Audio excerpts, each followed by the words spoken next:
Welcome back to Definitely Not Definitive. I'm Ken. And I'm Bethany. And we're just a rowdy couple in love that loves reacting to some RWBY. Rowdy for Ruby. Yeah, and so this is Volume 9, Episode number 5 that we're checking out today. And you can get all of our reactions for RWBY. We checked out the trailers. We started with Volume 1. Long time ago. It's been a couple years now we've been checking out RWBY. So we got them all in a playlist down below in the description of this video. And you can get early ad-free access over on Patreon at patreon.com/definitely-not-definitive. Are you ready to do this? Hell yeah, I am. Okay.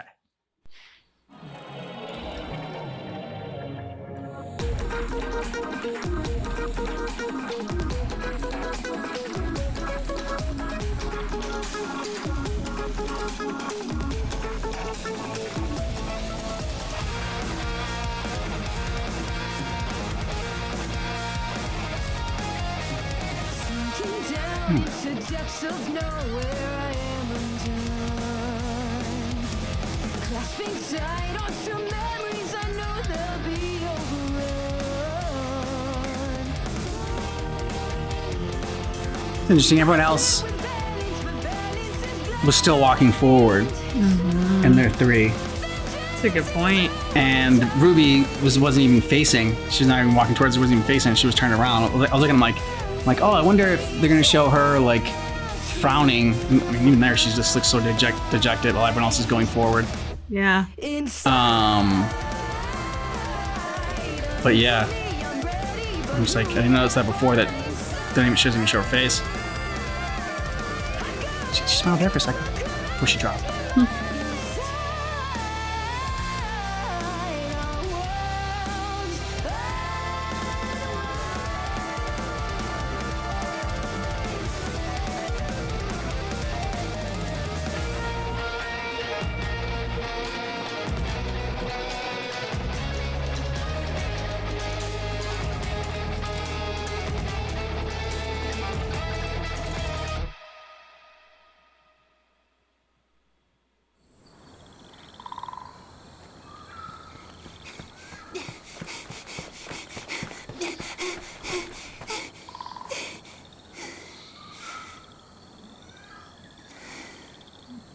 I'm so glad the four of you are still the four of you.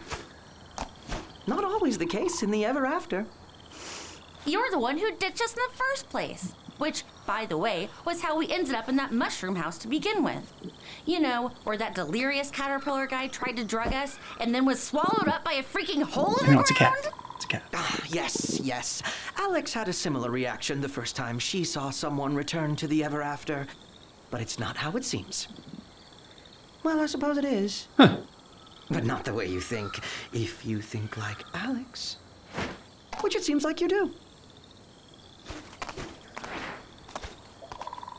A little butt wiggle. Aha. We're here.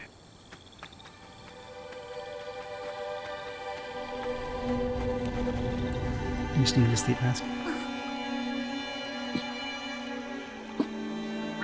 Okay, you're fine.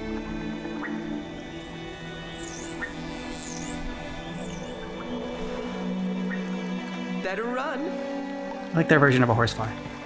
A rocking horse. So, Cat, going to explain to us how a giant caterpillar disappearing into a hole isn't how it seems? When we break or wear out or simply finish what we were made to do, we're called back.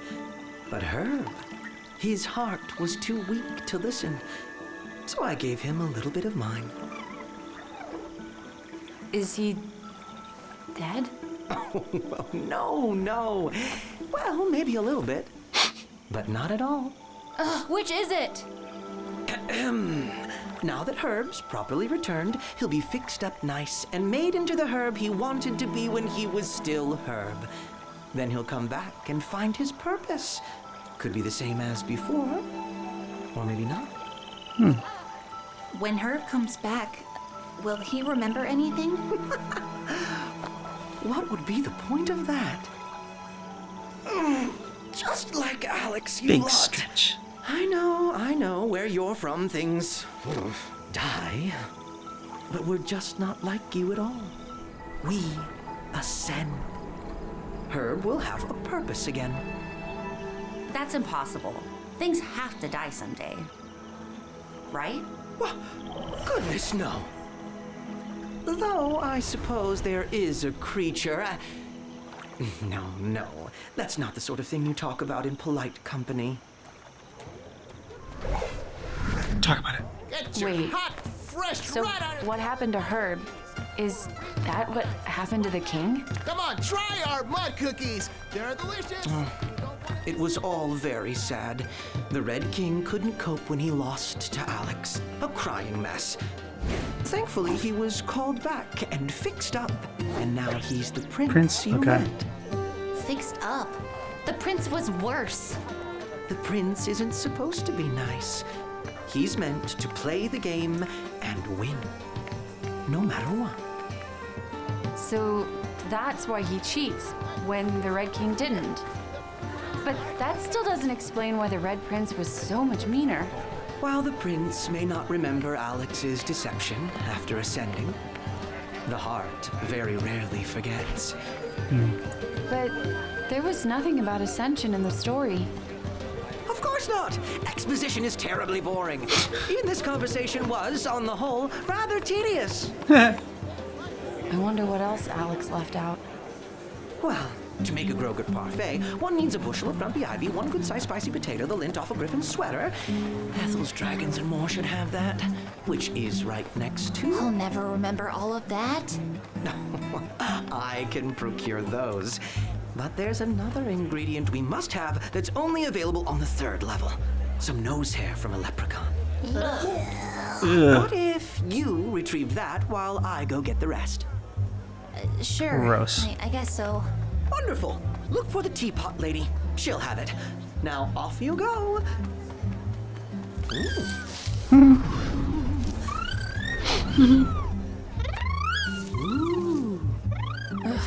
Guess I'd better go with the cat so they don't get distracted by a shiny doorknob and never come back. I'll go with you.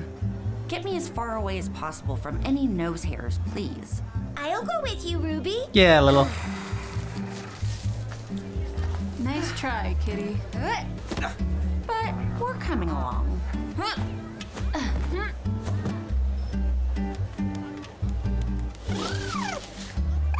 My flower. Flower? Aww. And he's just said, oh no, they stole his cheese! Oh, poor guy.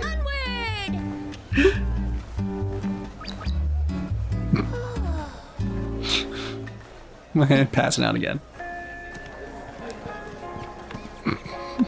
Teapot lady. Teapot lady. She's literally just gonna be a teapot, so. Teapot lady's gonna be Neo. Neapolitan. The Mad Hatter.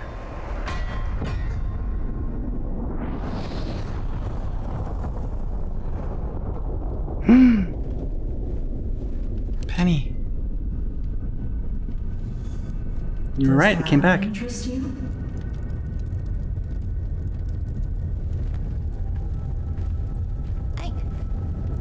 I thought this was lost forever. How do you have it? Nothing. No one is ever truly lost. Are you the teapot lady? And what of you? Are you lost? Yes, she's very lost. No, Are you roasting a butterfly? I just. My friends went somewhere else. You're doing this all alone? She got a little. Ruby, I don't think we're supposed to be here.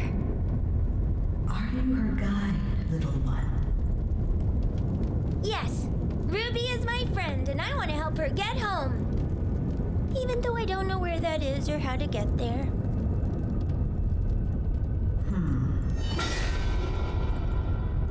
You seem to be carrying a rather large burden with you. I'm fine. Has been for a while. I can handle it. If you change your mind, you may choose any one of these you like and set your burden down. It's never there. Just saw. I already have a weapon. I did. And yet, here you are, searching for something else that you do not even know.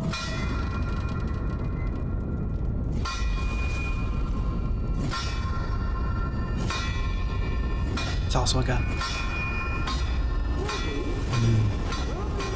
Her mom. Ruby, who are you talking to? Did That was you an old version retrieve of the her. nose hair?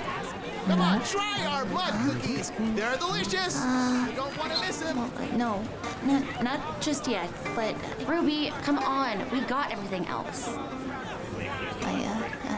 I'm sorry. She wants her past self Is that because her the past self teapot is confident Best and mud hopeful. cookies And... you've ever had. See, she's literally a teapot. Looking for nose hairs? No, not the ogre ones. Dick.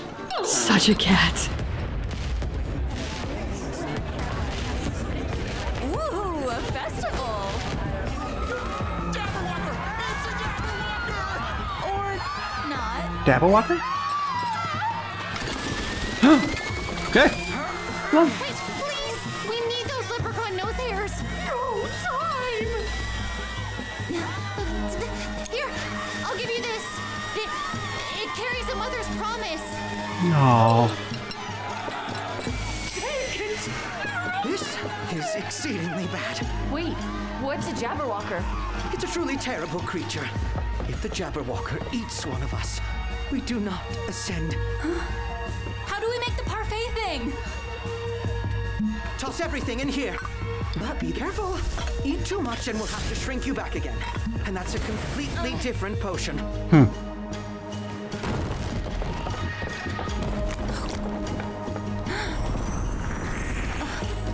It wasn't enough. So keep eating. Yeah. Oh, okay.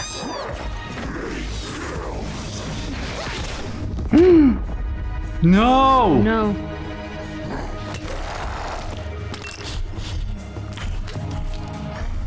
No!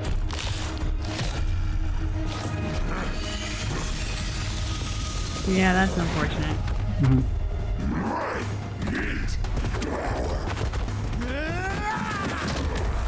Run! What's he doing here? I gave him something new to do for the moment. Now go. Your friends need to get big again, or we're Jabberwocker dinner.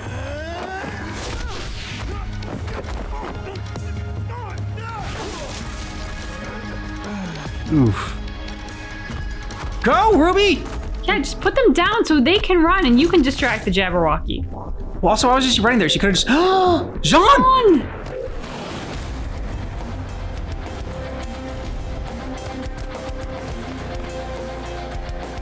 It's the rusted knight.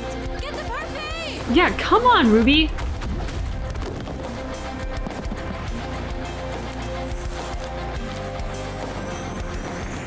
Finally! Yeah! Ruby, follow me.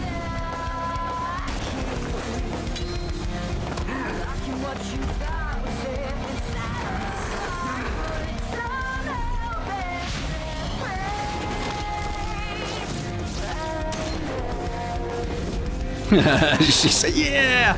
I get to kick ass again. I said I wasn't through with you yet!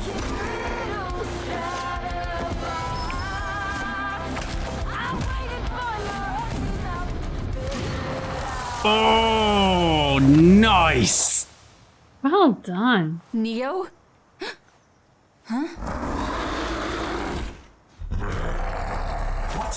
Oh. Supposed to be one.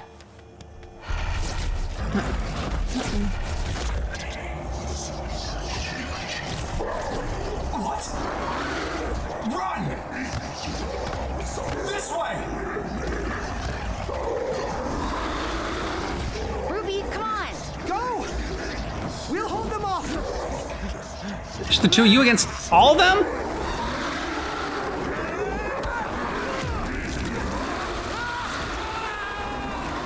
If they want to send it, they get eaten.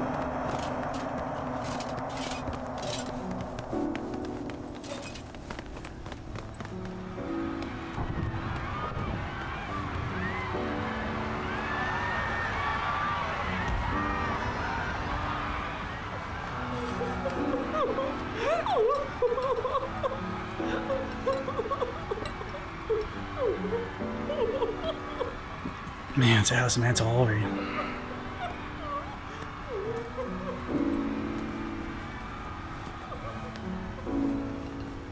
I am so tired of leaving places in ashes. Mm-hmm.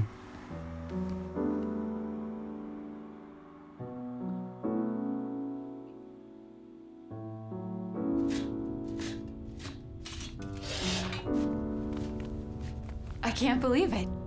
The Rusted Knight. In person. You did good, Juniper. Trusty Steed.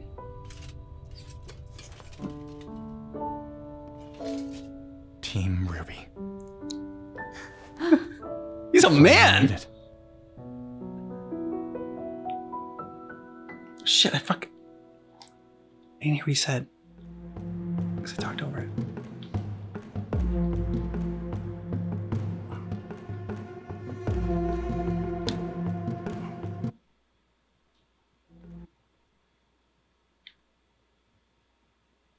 You did good, Juniper.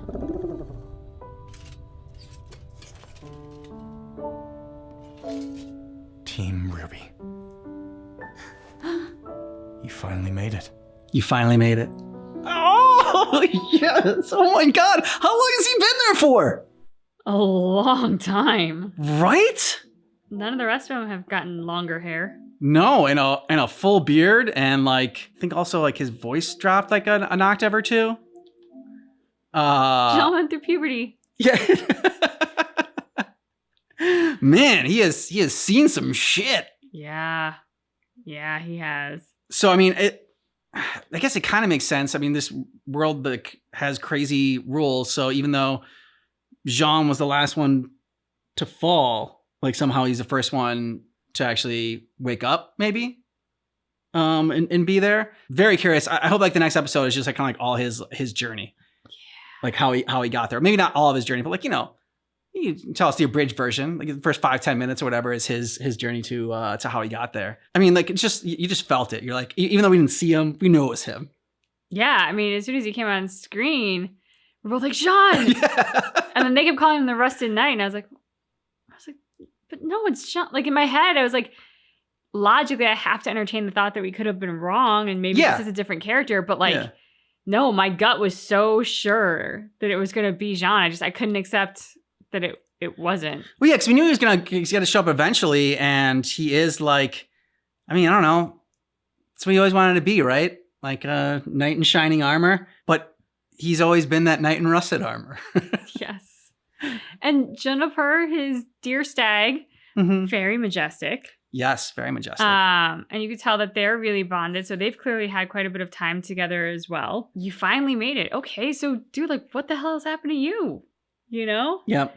I mean, it makes it sound like he's been waiting for years for Team RWBY to show up. And he kind of looks like he's been waiting for years. So, I mean, for Team RWBY, it feels like it's been, what, a couple days? It's very weird. I need, like, an explanation. So, they talk about the responses are either, like, you know, fight or flight when you get in those situations. But I don't know when it was added, but they took now, like, it's fight, flight, or freeze. And Ruby's definitely in the freeze portion of that. She is just so overcome with doubt that she can't do anything. It's frustrating.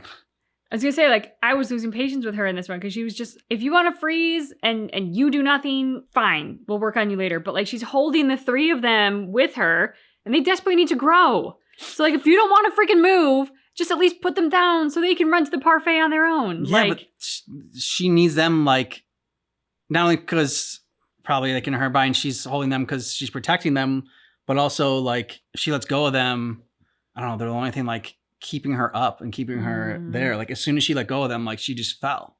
It's true.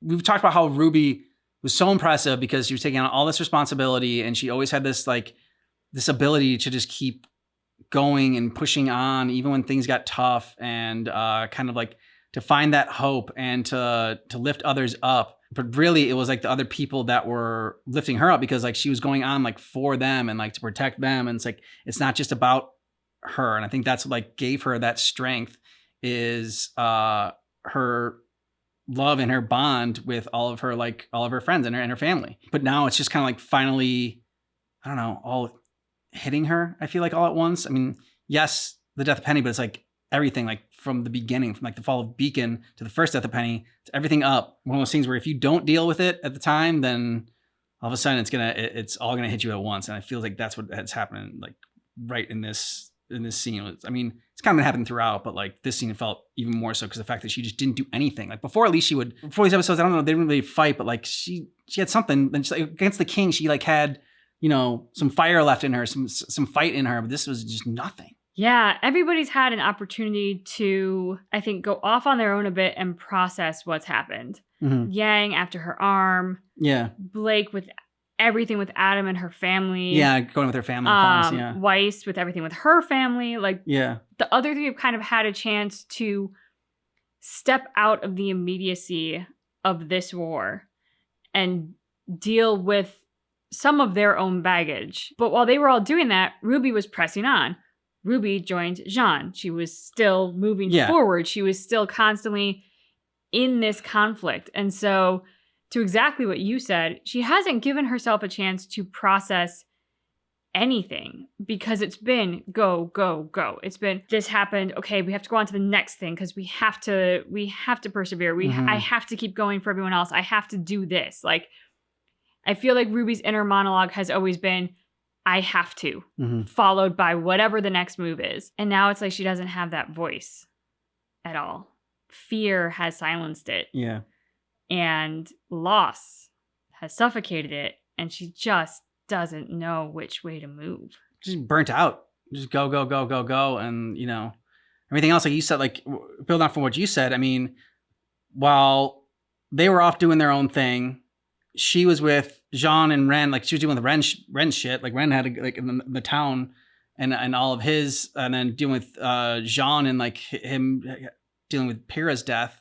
And so it was always sort of just like helping and supporting and other people and pushing on and like, you know, Crow and his baggage. Yeah. And so she's never had time to even think about herself, really. Which in some ways is comforting, right? Like, you don't want to dive into the pain. You don't want to dive into the loss. You don't want to face it. It's painful and uncomfortable. And nobody like, nobody's like, hey, I know what I'm going to do today. I'm going to talk with my demons. Like, that's going to be fun. Like, nobody wants to do that.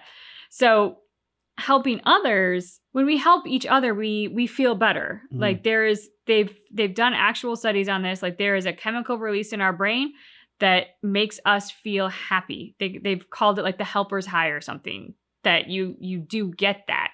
So for Ruby, and I'm not saying she's doing it for selfish reasons, she's not. I think she's genuinely trying to help other people. But like the benefit there too is it keeps her from having to face these things and it can make her feel better. She's helping friends. Friends are benefiting. Friends are doing better. Like that is a positive chain of events, right? Having to face all this, the positive is like way on the other side.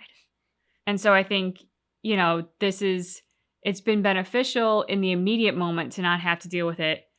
But what we're seeing is like what happens when you don't deal with those uncomfortable realities, with those painful situations, is eventually pushing it down. Yeah. It finds a way to bubble up. And when it does, it's on its terms, not on your terms. The best moment, yeah. And that's what's happening to Ruby right now. That's great. Wait, that's another great point, is trying to make sure that you're dealing with it on your terms instead of letting the emotions dictate when you have to deal with them. If you want early free access for our reactions, go ahead and check out Patreon at patreon.com/DuffyNotDefinitive. We're a month ahead over there. Thanks so much for checking out our reaction for RWBY, but just keep in mind that our reaction is definitely not definitive.